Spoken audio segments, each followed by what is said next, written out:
My fellow Americans, the left's attack on assault weapons is back. There is no doubt that it's a tragedy when anyone takes the life of another without cause. But to blame assault weapons for these tragedies would be like, well, blaming airplanes for the 9/11 attacks. The problem lies with the perpetrator, not the tool used to commit the crime.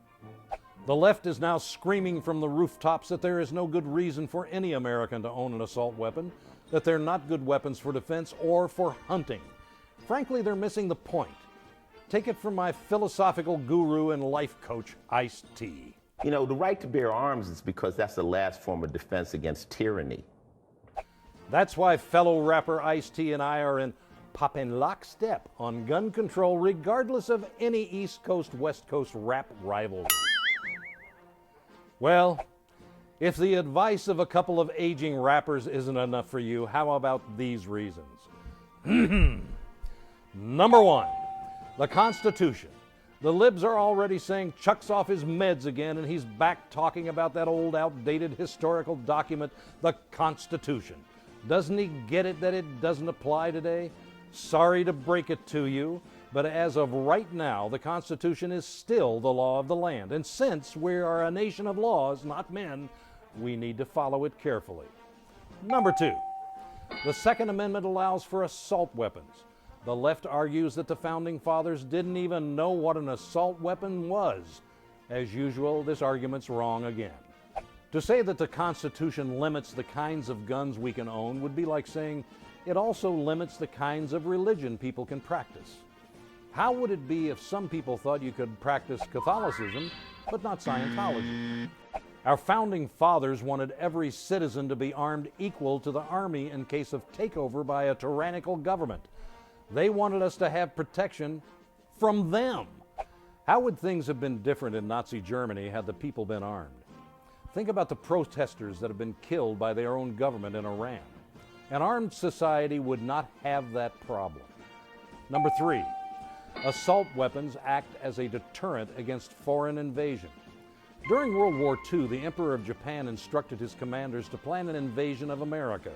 He felt very empowered after Pearl Harbor and believed our military to be very weak, which at the time it was. The commander-in-chief of the Japanese Navy, Isoroku Yamamoto, told the emperor, and I quote, "You cannot invade the mainland of the United States. There would be a rifle behind every blade of grass." Notice, he did not talk about fearing the U.S. Army. It was the American people that he feared. Eventually, Yamamoto would stop trying to attack us and instead started selling us terrific fishing lures, which I'm a big fan of. It is the fact that there is a gun behind every blade of grass that prevents any other country from even thinking about invading our nation. Take away the assault rifles, and you have weakened that defense. Number four, there's already a ban on assault rifles. Well, you don't hear that very much, but there has been tight controls on assault rifles since 1934. Well, how can that be? The U.S. military defines an assault rifle as something that can fire intermediate-powered cartridges on selective fire. For you girly men watching, that means automatic fire, like a machine gun. The left invented the term assault weapon to describe rifles that bear some similarity to real assault rifles, like this one. This way, they can make it against the law to own a gun that looks like an assault weapon. Really, is it against the law to look like something else? In that case, shouldn't Henry Waxman be arrested for resembling Ratatouille? Number five, handguns kill people too. Some nut jobs claim that assault weapons are too dangerous. Really? So you find a Glock 40 caliber is just to be a little dangerous? All guns are deadly in the wrong hands. And number six, we need the jobs. The gun industry employs 184,000 people. And these are good paying jobs averaging $45,000 a year. A ban on so-called assault weapons will result in laying off thousands of these workers. But of course, that's no big deal since we don't have an unemployment problem. Crazed criminals shooting up innocent people is a tragedy. But all the gun bans in the world will not stop them. Criminals will always find the weapons they need to carry out their crimes.